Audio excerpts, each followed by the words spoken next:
Retrouve aujourd'hui sur Jungle Hit. Je suis plus connu sous le nom de Rommel et je suis niveau 92. C'est bien pour cette raison et cette expérience que je vais vous présenter le kit pour bien débuter.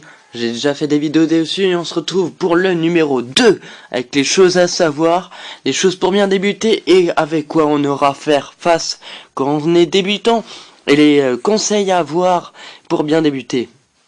Donc on va passer au rayon mortel.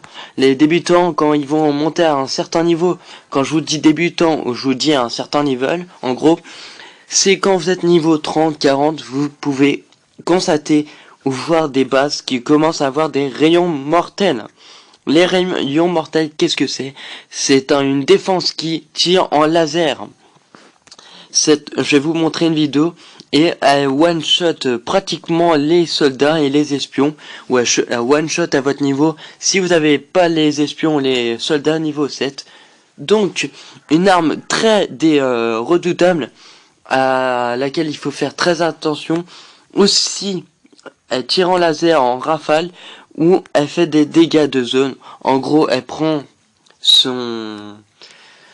son énergie, c'est comme le mortier, il accumule les points et il lâche tout d'un coup, et ça fait vraiment de gros dommages par seconde. Donc je tenais à le préciser pour les personnes qui savent pas. Donc voilà, vous voyez à côté de l'améliorer à 5000, vous voyez cible simple. Si je change, vous voyez zone avec les petits 3 bonhommes. Donc voilà, donc je vais me mettre en cible simple. Donc comme tout le rayon mortel, pas comme tout, comme le canon électrique, le rayon mortel a besoin de se recharger en pétrole. Ça coûte pas très cher.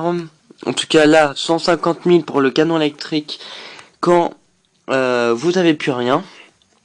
Et pour le rayon mortel niveau 2, hein, c'est 120 000. En gros, mais de toute façon, quand vous faites une bataille, vous devez recharger. Ça dépend de la durée, mais ça peut être entre 600 2000. Donc vaut mieux le faire maintenant. Si vous faites attaquer des bases, bien faire attention aux rayons mortels, bien à faire attention à bien placer ses troupes stratégiquement et à éliminer le plus possible, puisqu'il a quand même pas mal de zones. Comme vous pouvez voir, le petit tour, un petit cercle, il a pas mal, à peu près comme un mortier, donc ce n'est pas négligeable et bien faire attention. Donc on peut aussi voir le canon araignée. Donc moi il est niveau 1, ça coûte assez cher. Pour l'améliorer, vous pouvez aussi tomber sur ça, on sait jamais, si vous avez vraiment jamais vu. Donc notre canon araignée qui fait du 50 dommages par seconde ne fait pas des tirs comme les canons et tout. En fait il envoie, je vais vous dire ça, c'est plus dur à expliquer. Donc voilà, le petit bombardier là que vous voyez. Et en fait, le canon araignée envoie des bombardiers. Mais les bombardiers donc en napalm, donc il explose sur l'ennemi. Mais ça va sur toute la carte. Je vous montrerai un ralenti pour vous montrer plus. Donc il a le napalm qui fait plus de dégâts. Et il a le mode gel qui sert à ralentir les ennemis. Mais qui fait moins de dégâts. Mais fait encore des dégâts. Et donc pour les personnes assez avancées, vous pouvez aussi le remarquer dans le mode campagne. On va passer à reconnaître les types de bunkers, donc une nouveauté de mise à jour d'il n'y a pas très longtemps. Donc les types de bunkers. On a donc un bunker de niveau. On va donc sur Pyroguet. Donc j'ai commencé aussi une nouvelle partie pour vous montrer comment faire de bonnes bases, le conseil de bonnes bases et les différentes choses à avoir pour bien débuter aussi. Donc les bunkers niveau 1, à faire attention à éliminer le plus possible 4 soldats niveau 2. Donc voilà comment le reconnaître. On voit les petites fissures, on voit qu'il n'est pas en très bon état. À faire attention au niveau 2, donc nous avons 4 troupes niveau 4. On voit encore un peu de saleté, mais il est un peu moins fissuré. Et on peut constater toujours qu'il y a les munitions sur le côté et quelques clous enfoncés. Avec une parabole sur le dessus. Niveau 3, je crois que vous l'avez vu tout à l'heure. On va refaire un tour, ça coûte pas cher de faire un petit tour. Vraiment très stratégique ces bunkers, c'est pas négligé, c'est pas placé n'importe comment. Donc niveau 3 c'est cela, c'est les soldats niveau 6. Si vous débutez ou si vous êtes dans les niveaux 40, vous prenez à faire très attention. Donc voilà, et niveau 4, on va passer aux pyros. Les pyros qui sont pas négligeables, qui font énormément de dégâts, qui peuvent faire vraiment très chier quand vous attaquez. Pour le reconnaître, c'est assez facile. C'est vraiment le bunker le plus facile à reconnaître. Il est tout en noir et en noir. Après, donc, on va passer en noir. Mais là, on est en or et noir. Donc, le niveau 3, pareil. Il est en noir et rouge avec un peu de doré. Voilà, pour les bunkers. On va passer au dev drone qui n'est pas négligeable. Et comment les reconnaître, comment savoir les utiliser, comment les bien placer et comment s'en servir sans que l'ennemi puisse nous voir. Donc, quand vous attaquez pour reconnaître les dev drones,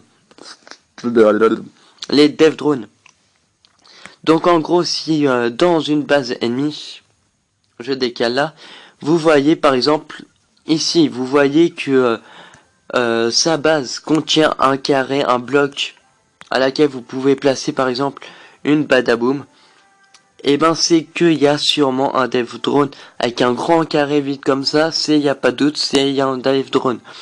Par exemple moi si j'enlève mon dev drone ici, si je regarde au centre et que vous voyez un trou comme ça au milieu, c'est que c'est pas normal, c'est que vous êtes sûr d'avoir un dev drone, donc bien distinguer les carrés en plein milieu de la base. Là j'ai du mal à parler mais je m'excuse. Donc voilà les différents dev drones. Aussi un petit conseil, les dev drones sont à augmenter, donc je sais c'est pas ce que je fais, mais c'est un conseil à faire puisque j'ai un dev drone niveau 5 avec 63 dommages secondes. Si je vous montre par exemple une tour de guet niveau 10, elle fait du 65 dommages par seconde, comme quoi le dev drone n'est pas négligeable. Voilà à peu près pour les dev drones, on va passer au générateur bouclier. Donc le générateur bouclier qui dispose de deux modes. Donc le mode défense qui rajoute, donc vous voyez ça en vert au-dessus, qui rajoute de la vie. Donc si je désactive par exemple et que je mets en mode attaque, donc en mode attaque c'est quand c'est rouge, en mode défense c'est quand c'est bleu, et voilà, vous voyez 2016 quand il est en attaque. Donc quand il est en mode normal, le coffre il gagne 100 points de vie quand il est en mode défense, donc c'est vraiment pas mal. Et là il est que niveau 1, donc il gagne 5%. Vous l'améliorez niveau 2, il gagne 10%. Vous l'améliorez niveau 3, il gagne 15%. Donc voilà, pour ça il a deux modes. Le mode attaque, par exemple si je le mets en mode attaque, mon Jericho niveau 5 fait du pratiquement 200 dommages par seconde, alors que s'il est en mode défense, il fait du 190, il gagne pas mal, il gagne 9 dommages par seconde, ce qui n'est pas négligeable, et ce qui peut être très stratégique. Donc bien à placer, et quand vous êtes en contre ça, c'est voilà, stratégique. Voilà à peu près tout, j'ai donc une base à vous montrer pour les personnes qui sont du level... Hop. Donc je ferai une critique de base avant de vous le laisser. Donc voilà, pour les personnes qui commencent sur Jungle Elite et qui regardent ma vidéo, bah je vous invite à continuer à regarder mes vidéos. Pas mal de vidéos continueront à sortir, et donc j'ai état-major niveau 3, et pour bien débuter, c'est donc je conseille une base comme ça, donc avec les deux canons sur le côté entouré de murailles, avec le état-major qui est entouré de murailles. Bien placé aussi, voilà, les mortiers, la tour de guet, c'était pas obligé. J'aurais pu même mettre ça comme ça, mais comme il y a mon bunker, c'est toujours ça. Donc avant que je passe niveau 4, état-major niveau 4, faut bien améliorer tout au niveau max, ça fait pas de mal. Hein. Je suis toujours, en plus, je vous conseille, mais vous n'êtes pas obligé de me suivre, vous n'êtes pas obligé et vous êtes conseillé à pas améliorer les devs, les Derrick et les mines, puisque vous pourrez regarder, j'arrive à voler du 30 000, 32 000. Bon, là, c'est quelques batailles, mais j'enlève pas mal. De temps en temps, 26 000, là, donc ça renfloue vraiment bien votre coffre. C'est facile à trouver des adversaires avec énormément de ressources. Donc les mines et les derricks sont pas conseillés. Voilà, si vous voulez faire, vous pouvez le faire. C'est vrai que quand on se connecte le matin, ça fait toujours plaisir. Voilà une idée de base. Je montrerai aussi mon QG clan. Je présenterai bien donc des états-majors niveau 4, états-majors niveau 5. Je ferai un peu tout juste pour vous. Voilà, donc on va critiquer une base et on va se quitter juste après.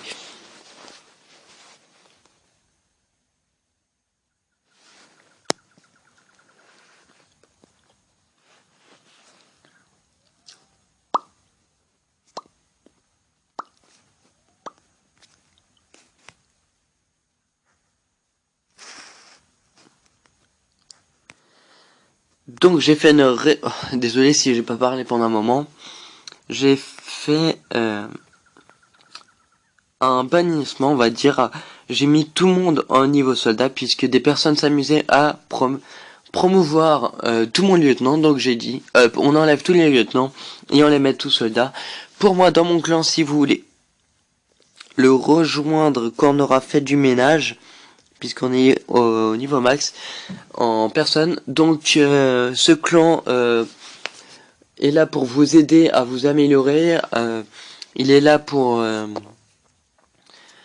vous entraîner, pour vous donner des conseils et pour vous mettre dans le premier clan. On est au niveau max, mais je vais sûrement en virer quelques-uns. Voilà, donc pour les personnes qui voudraient être lieutenant ou colonel, c'est des personnes à laquelle je peux avoir confiance et des personnes qui seront actifs mais qui seront qui vont prouver leur valeur, quoi.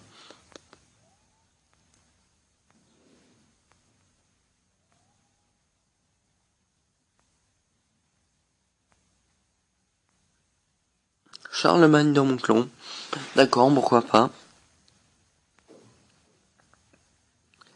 Voilà, donc on visite la base de Darkrai. Je sais que tu m'as demandé en vidéo, il n'y a pas de souci. Je t'ai fait de la base. Ah oui, je l'avais déjà vu. Donc première chose que je peux voir, je sais qu'on est en mode ressources, donc faire des pyros et des infirmières alors qu'on a ressources, tu pourrais économiser ton pétrole. C'est chacun voit son mode de ressources, mais c'est dommage. Donc ton état-major qui est au centre bien placé, tes mortiers qui sont bien placés. Voilà pour les canons qui sont assez sortis, ça va. Tes mines qui sont sorties, ok, d'accord. Par contre, catastrophique, c'est tous tes murs. 3 rangs ou 4 rangées de murs pour une tour de guet, c'est dommage. C'est même très très dommage. Incohérence aussi avec tes tours de guet qui sont très peu montées comparé à ta tour de guet qui est archi haut level. Donc faudra que tu commences à monter ça. Tes canons qui ont rien à voir, voilà, avec tes tours de guet qui ont... tes mortiers aussi tu pourras commencer à améliorer. Tes tours de feu niveau 2, bon ça va. Tes murs, tes rangées de murs, tu vas me... Tu vas faire quelque chose, c'est pas possible. Tu vas entourer autre chose que ça. Bon, en gros, tu refais une base, quoi. Tu peux entrer donc avec tes murs que t'as, continuer à envelopper ta base avec à laquelle tu entreras ton mortier, tes bunkers, ton canon et ta tour de guerre. Et bah tu vas continuer à monter tes murs aussi. Tes mines, tes ténériques sont pas obligatoirement obligés. Tes états-major niveau 7 et tes défenses sont très bas level. Tu vas commencer à monter tes défenses. Puis voilà. Refais ta base.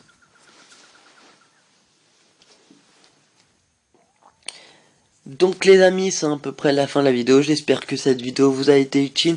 J'espère que cette vidéo vous aura plu. J'espère que vous allez lâcher un pouce vert. Le pouce vert peut est une sorte de remerciement et de me dire voilà, donc ça c'est une bonne vidéo avec une bonne qualité. Pour te remercier, on met un pouce vert. C'est pas pour YouTube, c'est pas pour me faire connaître, c'est juste pour savoir si elle vous a plu. Et n'hésitez pas à vous abonner si vous voulez continuer à suivre mes vidéos Minecraft ou mes vidéos Jungle. Et on se retrouve à la prochaine. Allez, c'est une.